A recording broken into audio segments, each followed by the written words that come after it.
Cek suara, cek suara, cek suara. Bismillah. Cek suara, cek suara. Bismillah, cek suara, cek suara. Bismillah, cek suara, cek suara.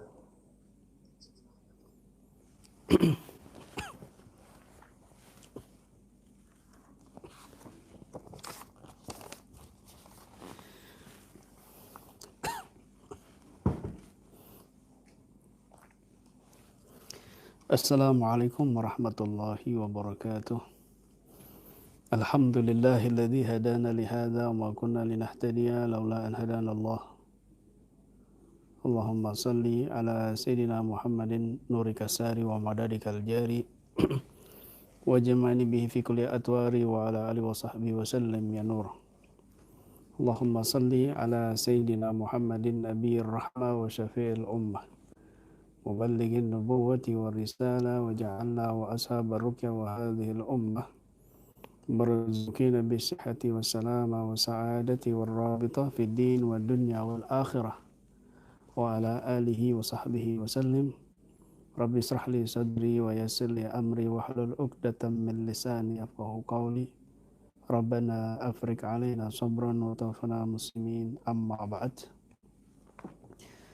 Hadratul Kurama al-Ajilla al-Fudala, yang saya hormati para tokoh masyarakat, para alim ulama, para asatidah, dan para penonton channel Ruqyah Aswaja Official dimanapun Anda berada. Alhamdulillah, kita melanjutkan kajian kitab Nurul Futuhatil Arsyiyah fi Fawaid min Ta'rifi Dzurriyyatil Habasyiyah li athari ahlihimul maradiyah,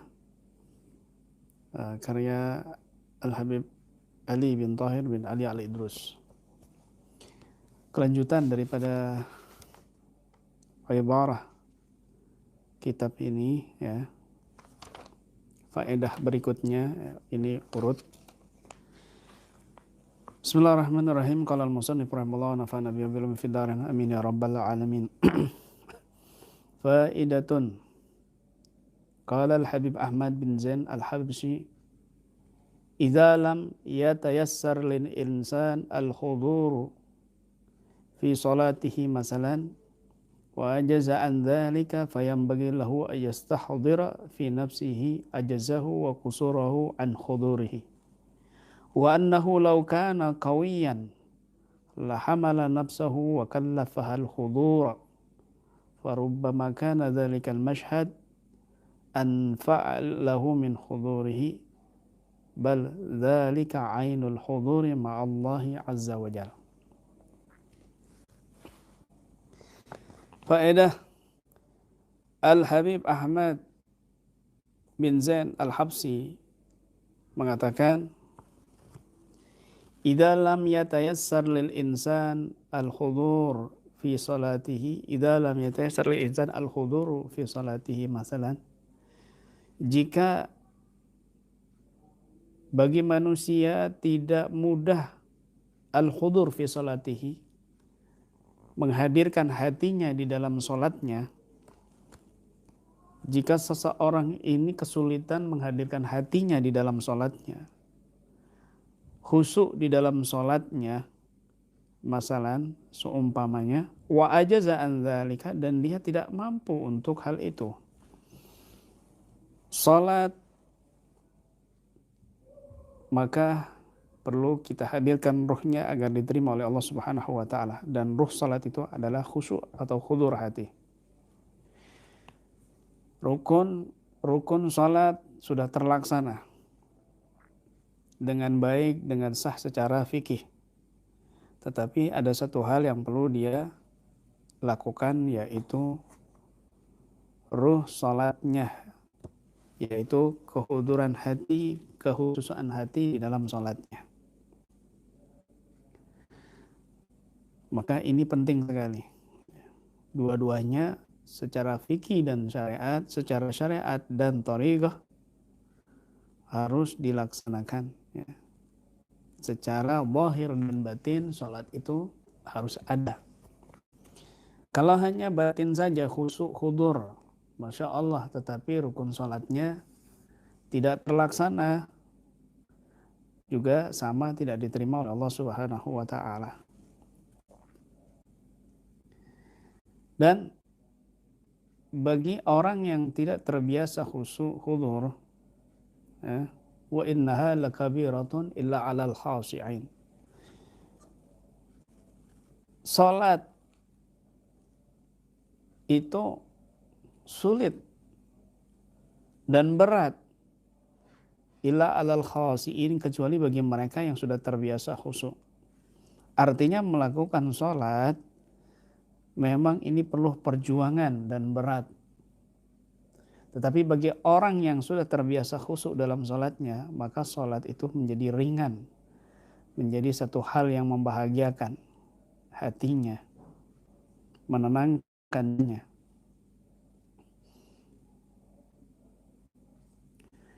Maka Al-Habib Ahmad bin Zain Al-Habsyi mengatakan, ketika ada seseorang yang dia sulit menghadirkan hatinya di dalam salat, menghusyukkan salatnya, fayambaghi lahu ayastahdira fi nafsihi ajazzahu wa qusurahu an khudurihi. Maka sebaiknya dia menghadirkan dirinya, ya, menghadirkan di dalam dirinya ajazzahu, rasa kelemahannya, ketidakmampuannya atas hal itu, wa qusurahu, dan keteledorannya di dalam kehusuan, kehadiran hati, an khudurihi. Maka cara yang efektif, cara perlahan-lahan agar kita menjadi khusyuk, ya, adalah dengan kita menghadirkan dalam diri kita bahwa kita ini tidak mampu, kita ini teledor di dalam khusyuk, kita ini merasa belum bisa melaksanakan menghadirkan ruh salat itu sendiri, ya. Berat rasanya.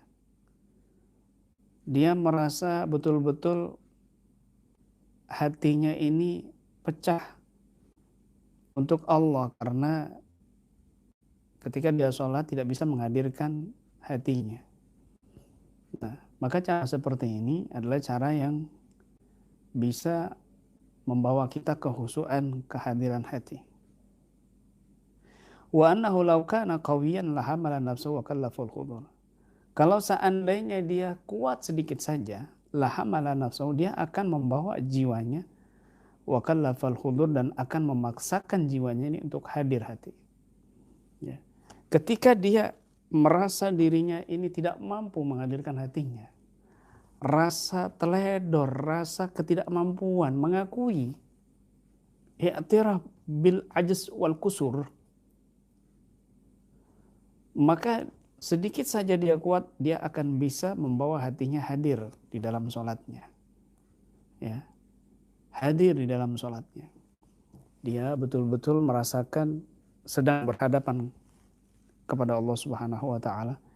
Dia benar-benar sedang merasakan makna-makna, terjemah-terjemah, bacaan-bacaan di dalam sholatnya. Farubbama kana dzalika al-masyhad anfa' lahu min hudurihi. Kadang-kadang rasa seperti itu, masyhad di hati seperti itu lebih bermanfaat daripada kehadirannya, kehadiran hatinya. Bal dzalika ainul hudur ma'allahi azza wajal. Bahkan itu menjadi ainul hudur, yang sesungguhnya, hadir hati yang sesungguhnya bersama Allah Subhanahu wa Ta'ala. Nah, ini luar biasa cara atau alternatif yang dilakukan untuk orang yang tidak bisa khusyuk di dalam sholat. Maka dilakukan oleh para ulama soleh kita, ya, Ahmad bin Zain Al-Habsyi, memberikan solusi yang terbaik buat kita sebagai orang awam yang mungkin sulit untuk khusyuk, sulit untuk hadir hati. Jadi ketika sholat kita nggak bisa hadir hati, merasakan betul dekat di dalam sholat ini merenungi, merenungi daripada makna-makna bacaan di dalam sholat yang kita baca. Maka solusinya adalah kita merasakan, aduh ya Allah, saya betul-betul tidak bisa khusyuk di dalam sholat saya betul-betul kurang hadir di dalam sholat ini. Maafkan aku ya Allah, hamba adalah hamba yang teledor. Hamba betul-betul tidak bisa menunaikan hak dan kewajiban di dalam sholat ini. Hamba betul-betul tidak bisa menghadirkan ruh di dalam sholat ini. Nah, rasa seperti ini kadang-kadang membawa manfaat yang luar biasa daripada kehadiran hatinya. Gitu. Demikian juga ketika kita baca Quran. Ketika kita baca Quran, maka dianjurkan oleh Nabi SAW untuk kita menangis. Ketika kita baca ayat Quran, memahami makna-maknanya, maka dianjurkan oleh Nabi, buatlah menangis. Gimana caranya kamu menangis? Yaitu dengan cara, ya Allah, kenapa saya ini kok nggak bisa meneteskan air mata ketika kita membaca Al-Quran? Kenapa saya ya Allah tidak bisa menangis ketika hamba membaca Al-Quran, ya Allah. Gitu. Ini seperti itu, harus ada rasa seperti itu. Fatabaku, usahakan menangis, dibuat nangis gitu. Dibuat nangis ketika kita membaca Al-Quran, ketika kita berzikir dan lain sebagainya ya. Ini masalah contoh gitu. Maka di sini rasa pecah hati ini sangat penting sekali di dalam ketaatan-ketaatan yang kita lakukan, di dalam ibadah-ibadah yang kita lakukan, seperti sholat, seperti berzikir, seperti baca Quran. Ini perlu adanya rasa al-inkisar qalb, pecah hati kepada Allah Subhanahu wa taala. Ibadah yang dilandasi dengan hati yang pecah kepada Allah Subhanahu wa taala, inkisar, merasa diri tidak layak, merasa diri ini banyak dosa, merasa diri ini betul-betul tidak aman daripada Allah Subhanahu wa taala, dengan tetap memohon dan berharap rahmat dari Allah Subhanahu wa taala. Maka rasa seperti ini yang disebut dengan ikisarul qalb ma Allah, pecah hati bersama Allah Subhanahu wa taala. Ini adalah yang dicari oleh orang-orang soleh. Ini adalah nilai besar di sisi Allah Subhanahu wa taala. Ya. Makanya sering saya bercerita, ada seseorang pemuda yang dia kerjaannya mabuk, bermaksiat, durhaka kepada Allah Subhanahu wa taala, zalim kepada manusia.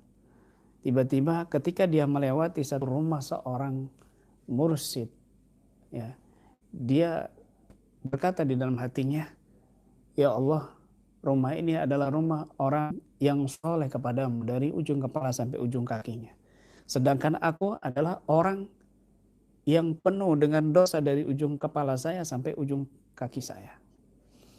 Maka hamba ya Allah ingin melihat dan memandang orang soleh tersebut agar engkau ampuni dan rahmati hamba, mengampuni dosa-dosa hamba, hamba memandang daripada orang soleh ini. Akhirnya orang itu, pemuda itu masuk ke majelis itu dan dia duduk paling belakang. Pandangi seorang mursyid itu dari awal sampai akhir zikir, dari ujung kepala sampai ujung kaki dipandangi si mursyid itu dengan rasa pecah hatinya, menangis hatinya, berlinang air mata. Maka setelah selesai orang ini berdiri, tiba-tiba ada seorang santri daripada mursyid itu bertanya, bukankah Anda seorang pemuda yang ahli maksiat, seorang pemuda yang begini? Betul. Aku datang ke sini hanya ingin mendapat barokah daripada gurumu. Aku hanya ingin mendapat rahmat dengan aku memandang zat gurumu. Karena dia zat yang telah taat kepada Allah Subhanahu wa taala, sedangkan aku zat yang banyak dosa. Maka orang ini menghadap, ya, santri ini mendatangi gurunya dan berkata kepada gurunya, wahai guru, tidakkah engkau melihat seorang pemuda yang ahli maksiat tadi ada di belakang? Begini. Betul. Apa yang dia katakan? Dia berkata begini, wahai guru, aku datang ke sini hanya untuk melihat gurumu, memandangi gurumu yang penuh dengan ketaatan, supaya aku yang penuh dengan dosa ini Allah ampuni dan rahmati. Akhirnya si guru ini, si mursyid ini mengatakan kepada muridnya, ilhaq bi, kejar dia dan bawa dia. Aku mencari orang yang seperti itu. Akhirnya dikejar dan didatangkan, dihadapkan kepada gurunya itu.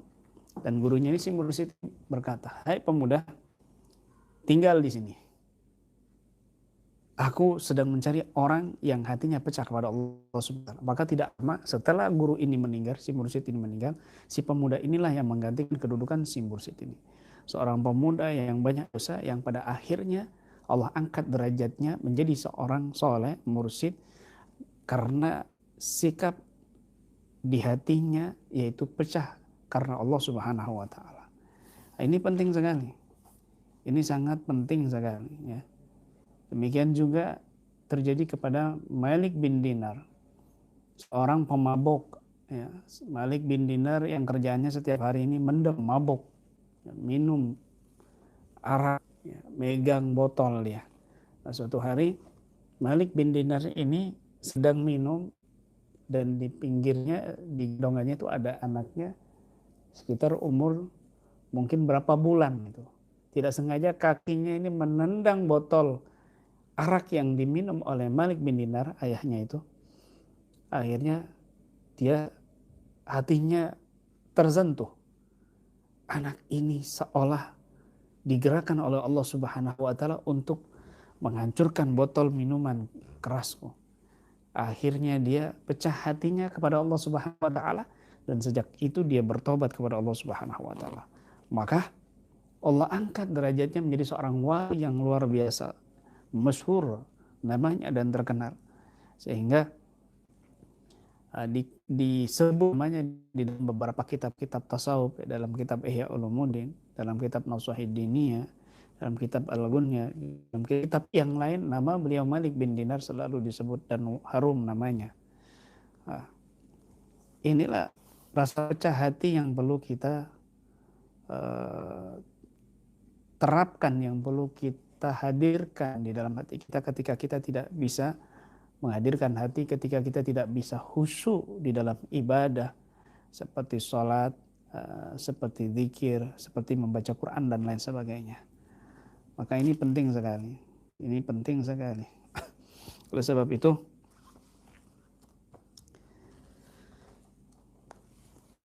rasa pecah hati ini adalah rasa di mana seseorang ini akan Allah angkat derajatnya. Terus demikian, jika dipertahankan rasa ini, maka Allah akan angkat derajatnya sampai jadi orang yang soleh, sampai menjadi wali Allah Subhanahu wa ta'ala.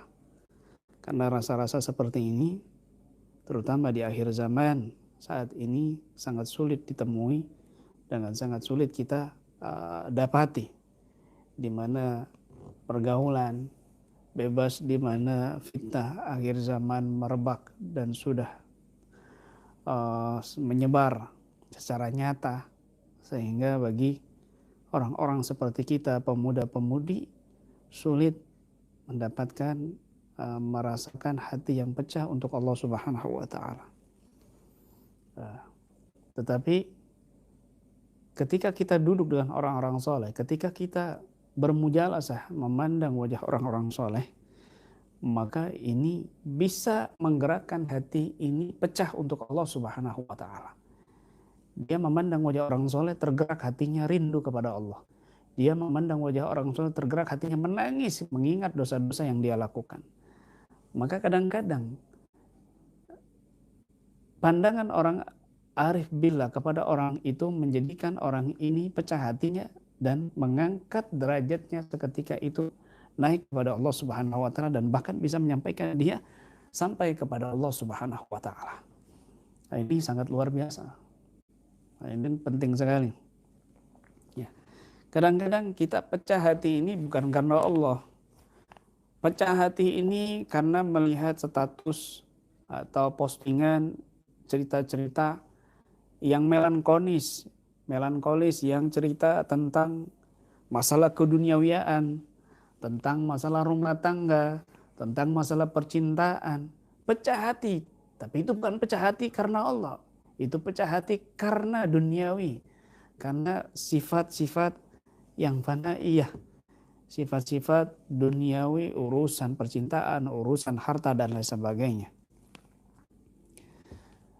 Nonton drakor, nonton film India dan lain sebagainya, dia bisa menangis, dia bisa tersedih-sedih, dia bisa menangis terseduh-seduh, mampu di dalam urusan dunia, tetapi tidak ada nilai di sisi Allah Subhanahu wa Ta'ala. Nah, ketika seseorang seperti itu halnya, kondisinya, maka dia akan sulit menangis dan pecah hatinya untuk Allah Subhanahu wa Ta'ala, karena sudah dibiasakan pecah hati, menangis hatinya untuk yang lainnya, bukan karena Allah Subhanahu wa Ta'ala. Maka oleh sebab itu, ya, jangan malas, berusaha terus, berjuang terus, dekati orang-orang soleh, para ulama kita, para guru-guru kita yang soleh, hadir di majelis-majelisnya. Kadang-kadang mendengar ceramah seorang soleh, ulama, kiai, habaib, hati kita pecah, menangis. Bahkan sampai keram tangannya, bergetar, menangis, terseduh-seduh, perutnya karena orang yang seperti ini adalah orang yang betul-betul Allah rahmati, orang yang mendapat rahmat dari Allah Subhanahu wa Ta'ala, hidayah dari Allah, taufik dari Allah Subhanahu wa Ta'ala. Karena betul-betul hatinya menangis dan membawa fisiknya ini bergetar, ya, untuk Allah Subhanahu wa Ta'ala. Ini penting sekali. Dan ini penting sekali, ya. Dan hatinya akan dibuat lembut oleh Allah Subhanahu wa Ta'ala. Hatinya tidak mudah suudzon kepada orang lain. Hatinya tidak mudah buruk sangka kepada Allah Subhanahu wa Ta'ala. Dan apapun kejadian, masalah problematika hidup yang dia rasakan, yang dia alami, selalu dia syukuri dan selalu dia sabar menghadapinya.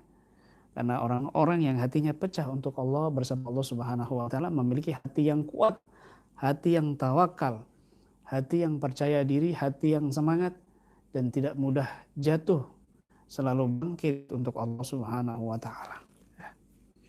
Seperti diceritakan kejadian Anas bin Malik, ya, ibundanya Anas bin Malik, saat itu bapaknya Malik menikah dengan seorang wanita yang tidak sesuai dengan seleranya, buruk rupa.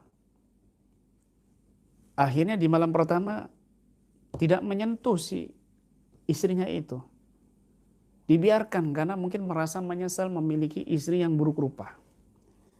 Istrinya sabar luar biasa, didekati suaminya, dinasehati suaminya, sehingga suaminya mau berhubungan badan pada saat itu. Tetapi dia masih merasakan kekecewaan. Di hatinya tidak sesuai dengan selera yang diinginkan. Akhirnya istrinya tersebut ditinggalkannya pergi selama 20 tahun. Dan ternyata Malik ini tidak mengetahui bahwa istrinya hamil. Selama 20 tahun itu sudah memiliki anak yang seusia dia pergi meninggalkan istrinya, itu 20 tahun. Suatu hari Malik ini kembali ke kotanya, ya. Kembali ke kota Madinah.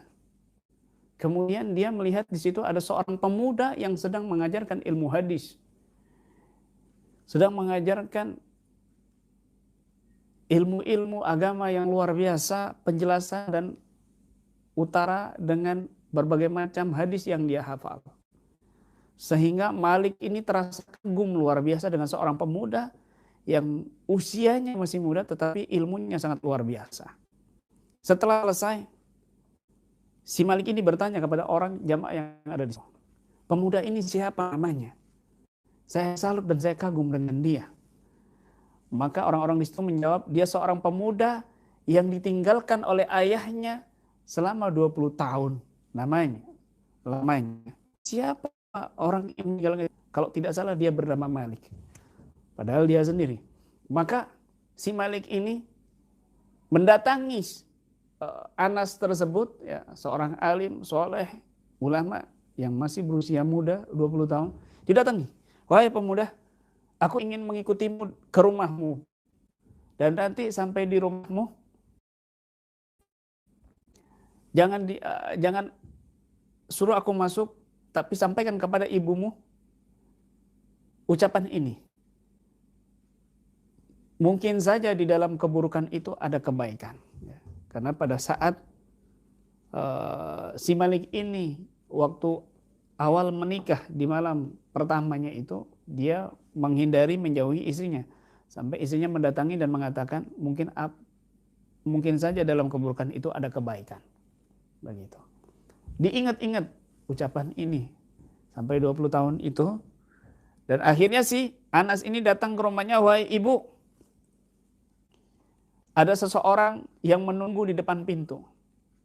Dan dia berpesan kepadaku untuk mengatakan ini kepadamu, wahai ibu. Apa itu, nak? Mungkin saja di dalam keburukan itu ada kebaikan. Wahai anakku, dia adalah ayahmu. Dia adalah orang tuamu. Maka si anak ini menangis dan mendatangi ayahnya. Lalu merangkul ayahnya sampai bertemu kembali dengan istrinya tersebut. Nah, seorang wanita yang luar biasa, ya, yang sabar, yang hatinya luar biasa, lembut, pecah kepada Allah. Tidak mengatakan kepada suaminya yang meninggalkannya selama 20 tahun lamanya, dia adalah ayahmu yang meninggalkanmu, dia adalah ayah yang zalim kepada ibumu, dia ayah yang menjauhi ibumu di saat malam pertama dia sampai 20 tahun lamanya. Tidak. Tetapi justru dikatakan dia adalah ayahmu yang sangat luar biasa, yang berjuang untuk ibu dan anaknya, yaitu kamu. Maka hal ini, apa yang kita sangka itu buruk, tetapi ternyata itu baik ke depannya di sisi Allah Subhanahu wa taala. Maka ini adalah satu nasihat buat kita, bahwa selalulah berhusnudzon kepada Allah Subhanahu wa taala. Apa yang kita pandang buruk ternyata itu baik ke depannya, baik di sisi Allah Subhanahu wa taala. Nah, mudah-mudahan yang singkat ini bermanfaat untuk kita semuanya. Dan insyaallah kita akan sambung pada pengajian berikutnya, streaming yang kedua insyaallah setelah ini, dalam pembahasan yang lain lagi. Terima kasih, mudah-mudahan bermanfaat untuk Al-Fakir khususnya, dan untuk semua yang mendengar dan melihat live streaming ini, pengajian ini. Dan kita diberikan kesehatan zahir dan batin, dikabulkan oleh Allah Subhanahu wa taala, dan Allah jadikan hati kita ini pecah, inkisar untuk Allah, bersama Allah Subhanahu wa taala. Demikian, mudah-mudahan bermanfaat. Usikum wa nafsi bitaqallah, billahi taufiq wal hidayah wa ridha wal inayah. Ila liqa wa la minkum. Assalamualaikum warahmatullahi wabarakatuh.